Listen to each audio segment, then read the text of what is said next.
আসসালামু আলাইকুম রহমতুল্লাহ। আপনাদেরকে স্মরণ করিয়ে দিতে চাই ছোট্ট একটি হাদিস। বাইনাল আবদি ওয়াল কুফরি ওয়া শিরক তারকুস সালাত। হুজুর আকরাম সাল্লাল্লাহু আলাইহি সাল্লাম বলেছেন,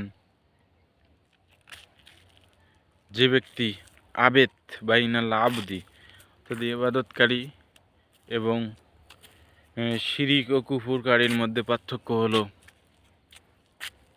যে নামাজ ছেড়ে দিল তারকুস সালাত, সে শিরিক করলো এবং কাফের হয়ে গেল ইচ্ছাকৃতভাবে। যুবক ভাইয়েরা যারা বোনেরা, মায়েরা, বাবারা, আপনারা যারা নামাজ ছেড়ে দিচ্ছেন, এই তো আমার গতকাল রাতের এই দেখেছি বার্ধক্য কি জিনিস।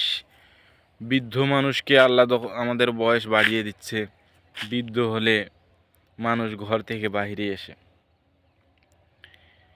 এটা আমি ভাবলাম এজন্য যে তিনি জরুরত ছাড়ার জন্য ঘরে নয় বাহিরে এসে জরুরত সারতেছে। তো তোমার আমার অবস্থাও কিন্তু এরকম হবে। সেই বয়স কিন্তু আল্লাহ যদি বাঁচিয়ে রাখে বৃদ্ধ করে, তো আমাদেরকেও পাড়ি দিতে হবে।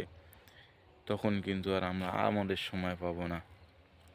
তখন আমল করতে মন চাবে, আল্লাহর দিকে ঝুঁকতে মন চাবে, কিন্তু ওই যে বার্ধক্য, সেটা আমাদেরকে বাহিরে নিয়ে আসবে।